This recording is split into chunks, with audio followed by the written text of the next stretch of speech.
हाय दोस्तों, स्वागत है आप सभी का तौर राजपूत मोटिवेशन में। तो यहाँ पर एक स्टॉक के बारे में जानकारी है और दो रिजल्ट है जिनके बारे में हम लोग बात करने वाले हैं। तो यहाँ पर क्या है ब्रेकिंग न्यूज़ जिसके बारे में हम बात करने वाले हैं। तो यहाँ पर स्टॉक स्प्लिट के बारे में कौन सा, एक तो कंपनी क्या कर रही है, स्प्लिट भी कर रही है, साथ में डिविडेंड का भी यहाँ पर उन्होंने बताया कि हम डिविडेंड भी देने वाले हैं। तो कौन सी कंपनी है, क्या है, सब सारी जानकारी मैं आपको इस वीडियो में देने वाला हूँ। तो चलिए पहले सबसे पहले हम लोग देख लेते हैं कि यहाँ पर ये जो रिज़ल्ट है गोदरेज कंज्यूमर का रिज़ल्ट आया हुआ है। और यहाँ पर अगर इनका जो रिज़ल्ट देखें हम लोग, तो यहाँ पर इनका रिज़ल्ट में एक अच्छा सा यहाँ पर 41% का प्रॉफिट इनको राइज होता हुआ दिखाई दे रहा है। तो क्या एक्चुअल में हम लोगों को इस कंपनी पर बिलीव करना चाहिए, इस रिज़ल्ट को सही से हमको एनालिसिस करना चाहिए कि नहीं करना चाहिए? अगर करना चाहिए तो चलो हम लोग एक बार इसको एनालिसिस कर लेते हैं कि क्या हमारे लिए सही है कि नहीं है ये। तो यहाँ पर हम लोग देख रहे हैं कि देखो इसका जो जून का रिज़ल्ट आ चुका है। तो जून का रिज़ल्ट अगर हम देखें तो इसकी सेल्स देखते हैं। सबसे पहले हम इसकी सेल्स देखते हैं। देखिए पहले अगर हम 3660 थी, फिर यहाँ पर थोड़ी सेल्स कम होती हुई दिख रही और यहाँ पर भी इसकी सेल्स कम होती हुई दिखाई दे रही है अगर हम इसको एनालिसिस करें तो। इसके बाद में अगर हम बात करते हैं यहाँ पर बाकी चीज़ें, तो सेल्स थोड़ी कम होती हुई आपको दिखाई दे रही है। इसके अलावा अगर हम बात करें यहाँ से इसका रिज़ल्ट की, तो रिज़ल्ट प्रॉफिट है कि लॉस है वो देखना चाहते हैं हम लोग। तो यहाँ से अगर आप देखोगे तो कंपनी को यहाँ पर आपको देखने को मिल रहा होगा, अगर आप समझ में आ रहा होगा, तो पहले 581 करोड़ का इनको क्या हुआ था, मतलब प्रॉफिट हुआ था। उससे पहले लॉस हुआ था और यहाँ पर थोड़ा सा यहाँ पर प्रॉफिट देखने को मिल रहा है 451 करोड़। अब ये 451 करोड़ कहाँ से कंपेरिजन किया जाता है? जो इसका जून रहता है, जून महीना आपको पता होना चाहिए कि जो 2023 का जो जून है उससे कंपैरिजन किया जाता है। देखो ये वाले इससे, मतलब जून का रिजल्ट जून से कंपैरिजन किया जाता है, मार्च का रिजल्ट मार्च से कंपैरिजन किया जाता है। तो यहाँ पर आपको दिख रहा है जून में अगर हम देखें इसमें तो कितना प्रॉफिट हो रहा था इस कंपनी को, 319 करोड़। और अभी यहाँ पर अगर देखें तो 451 करोड़। अब यहाँ से पिछले क्वार्टर से अगर हम देखें तो पिछले क्वार्टर में इसको क्या दिख रहा था, लॉस होता हुआ दिखाई दे रहा था। यहाँ पर आपको दिख रहा होगा इसका ईपीएस भी यहाँ पर माइनस में चला गया था और यहाँ से प्लस में आया, मतलब एक तरह से एक अच्छा रिजल्ट हम कह सकते हैं। और पिछले क्वार्टर में इसको लॉस क्यों हुआ था, इसके पीछे का क्या कारण था? यहाँ से इनका जो अदर इनकम है, देखिए बाकी चीज़ें चेंजेस नहीं हुई, खाली यहाँ पर अदर इनकम की वजह से यहाँ पर क्या हो गया था, इनकी अदर इनकम यानी कि लॉस में चली गई थी। अदर इनकम, वैसे अदर इनकम आना चाहिए तो यहाँ पर इनकी चली गई थी, तो यहाँ से इसकी वजह से यहाँ पर 2300, तो यहाँ पर ये लॉस हुआ था। तो ये चीज़ें आपको थोड़ा सा देखना होता है कि कंपनी को लॉस क्यों हुआ था, उसके पीछे का कारण क्या है, क्या सेल्स में कमी आई थी या फिर और कोई रीज़न था। तो यहाँ पर ये एक अदर रीज़न था जिसमें हो सकता है इन्होंने क्या है वो कर्ज चुकाया हो। तो यहाँ पर थोड़ा सा हम देखते हैं कर्ज इनका, तो इनका जो कर्ज देखते हैं तो कर्ज इनके ऊपर कितना है। देखो पिछली बार इनके ऊपर कितना था, 1800 करोड़, और इससे पहले 3500 करोड़ था। फिर 3500 से ये क्या करके आए, 1800 पे लेके आए, 1800 से 1700, 1100 और थोड़ा सा फिर से अभी मार्च 2024 में यहाँ से 3200 के आसपास फिर से दिखाई दे रहा है। तो हो सकता है कि कहीं ना कहीं इन्होंने कुछ तो यहाँ पर दिखाया हो इस कर्जे की वजह से यहाँ पर।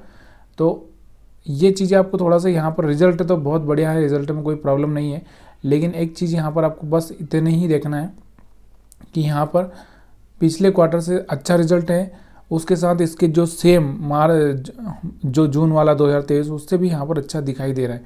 तो इस पर आप फोकस बना के चल सकते हैं। इसके अलावा दूसरा देखेंगे, यहाँ पर डॉक्टर लाल पैथ लैब का भी रिजल्ट आता हुआ दिख रहा है आपको। Q1 FY 2050 result, net profit इनका 28% से बढ़ा है। तो क्या ये भी कंपनी सही है? इसको अगर आप देखोगे तो यहाँ पर इसका जो देखोगे यहाँ सेल्स कितनी है, यहाँ पर अगर इनकी देखेंगे सेल्स तो 539 थी, 545 हुई, 600 हुई, मतलब सेल्स बढ़ ही रही है, कहीं ना कहीं सेल्स बढ़ती हुई आपको दिखाई दे रही है। ठीक है, अब हम बात करते हैं इसके प्रॉफिट की। देखो मेन तो हमको प्रॉफिट देखना होता है। तो प्रॉफिट की अगर हम बात करें तो इसका नेट प्रॉफिट अगर हम देखें तो यहाँ से पिछले क्वार्टर से भी अगर आप देखोगे कंपेरिजन करके, तो यहाँ से कहीं ना कहीं अच्छा सा बढ़ा हुआ, पहले 86 था अभी 108 है, तो 14 और 8 यहाँ पर बढ़ चुके हैं, मतलब करीबन अगर बात करें तो 22 करोड़ का प्रॉफिट ज़्यादा हुआ है। और इसके पिछले क्वार्टर से कंपैरिजन करें तो यहाँ से पिछला क्वार्टर आपको पता होना चाहिए कौन सा होता है, जून का होता है। तो जून का क्वार्टर यहाँ से 84 करोड़ के आसपास था और यहाँ पर आपको दिख रहा होगा अभी 108 करोड़, मतलब एक अच्छा सा रिजल्ट कह सकते हैं हम लोग इसको। देखो शानदार तो नहीं बोल सकते, लेकिन हाँ एक अच्छा सा रिजल्ट कह सकते हैं। कंपनी बहुत बढ़िया कर रही है, ठीक है। तो यहाँ पर ये चीज़ें आपको समझ में आ रही होगी। तो और यहाँ पर इनके ऊपर थोड़ा सा देखो इंटरेस्ट भी मतलब बहुत कम जा रहा है, मतलब इनका ज़्यादा कोई कर्जा भी नहीं है इनके ऊपर। तो यहाँ पर 420 करोड़ का कर्जा था, पहले ज़्यादा था, थोड़ा कम करते करते 247 करोड़ के आसपास लेके आए। तो यहाँ पर भी ये रिजल्ट हम अच्छा कह सकते हैं। इसके बाद हम आते हैं, देखो जो हमने बात की थी कि कौन सा स्टॉक स्प्लिट हो रहा है, तो उसके बारे में हम लोग बात करते हैं। तो ये जिस स्टॉक के बारे में आपसे बात कर रहा हूँ उस स्टॉक को हम देखेंगे, लेकिन सबसे पहले हम देखेंगे कि ये 5 रुपये की फेस वैल्यू पे था, इससे पहले भी 10 रुपये की था। तो पहले पिछली बार हम बात करें तो यहाँ पर इन्होंने स्प्लिट किया था, तो 5 की में किया था, 5 से 1 रुपये की फेस वैल्यू में स्प्लिट कर रहा है। अब इसके बाद तो स्प्लिट होगा नहीं, क्योंकि आपको ही पता है कि किसी भी स्टॉक की 10 से सिर्फ एक होने के बाद स्प्लिट होना बहुत मुश्किल हो जाता है। तो यहाँ पर ये 5 से 1 पे हो रहा है, मतलब 5 शेयर आपको मिलेंगे 1 शेयर पे, ऐसा हम बोल सकते हैं। और दूसरा यहाँ पर अगर हम बात करते हैं इसमें जो डिविडेंड की बात कर रहे हैं, तो यहाँ से डिविडेंड का हम देखें तो यहाँ से 1 रुपये 25 पैसे का डिविडेंड ये देने वाले हैं। अब इसकी रिकॉर्ड डेट कब है? 27 अगस्त। कब है? 27 अगस्त फिक्स की गई है, ठीक है। तो इस चीज़ को आपको याद रखना है। अब हम बात करते हैं किस स्टॉक के बारे में हम बात कर रहे हैं, ठीक है। तो यहाँ पर जो स्टॉक है गोदावरी पावर एंड इस्पात लिमिटेड, तो यहाँ पर इसके बारे में हम लोग बात कर रहे हैं। अब हम इसको थोड़ा सा देखें महीने के हिसाब से अगर देखें तो कितना परसेंट रिटर्न दिया एक महीने में इसने, अगर हम देखें तो 5% के आसपास। 6 महीने में अगर हम बात करें तो यहाँ से आपको देखने को मिल रहा होगा 41% के आसपास। अगर हम साल भर की बात करें इस स्टॉक पर, साल भर में कितना रिटर्न दिया है, तो साल भर में अगर आप देखोगे तो डबल किया है पैसा, ठीक है। तो यहाँ से एक अच्छा सा रिटर्न इसने दिया है, इसमें कोई प्रॉब्लम नहीं है, मतलब यहाँ पर हम देख रहे हैं। लेकिन इसके फंडामेंटल भी देखना ज़रूरी है। इसके फंडामेंटल अगर आप देखोगे तो यहाँ पर आपको देखने को मिलेगा कि कितना, यहाँ पर आप देखो इसको अगर आप देखोगे तो 1200, 1300, 1500 और 1300, तो यहाँ से 1342 करोड़, मतलब थोड़ी सी यहाँ पर सेल्स कम होती हुई दिखाई दे रही है पिछले क्वार्टर से, मतलब सेम क्वार्टर से कंपैरिजन करेंगे तो सेल्स बढ़ती हुई दिखाई देगी।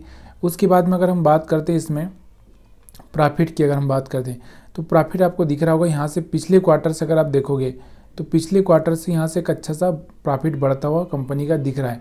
और इसके अलावा अगर आप देखोगे ईपीएस भी यहाँ से 16 से 21 होता हुआ दिख रहा है, ये भी अच्छा सा। लेकिन हम बात करते हैं पिछले सेम क्वार्टर से आपको पता होना चाहिए जून की हम बात करते हैं। तो जून में अगर हम बात करें यहाँ से, तो जून में इनकी सेल्स भी 1300 के आसपास ही थी।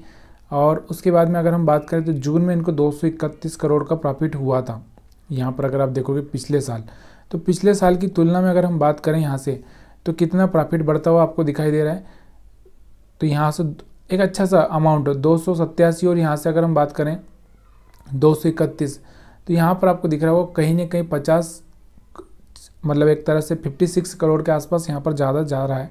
तो एक अच्छा सा रिजल्ट भी है, कंपनी भी अच्छा कर रही है, पावर सेक्टर की कंपनी है। आने वाले टाइम में पावर का ही बहुत सारा ज़्यादा वो चल रहा है, आपको पता है अडानी पावर, टाटा पावर, जितने भी पावर वाले स्टॉक, एनटीपीसी, तो ये सारे के सारे पावर वाले स्टॉक भाग रहे हैं। तो यहाँ पर एक अच्छा सा माहौल है कंपनी में। अगर आपको देखो, मैं यहाँ पर बाइंग सेलिंग की सलाह देता नहीं हूँ, और ना ही मैं आपको बोलता हूँ कि ये कंपनी को बाई करो, उसको बाई करो, लेकिन हम लोग यहाँ पर एनालिसिस करते हैं। एनालिसिस करने से आपको चीज़ें समझ में आती है और आप खुद समझदार हो कि इसके आगे आपको क्या करना है क्या नहीं करना है। आप चाहें तो स्टडी कर सकते हो। वीडियो देखने के लिए आप सभी का बहुत बहुत धन्यवाद।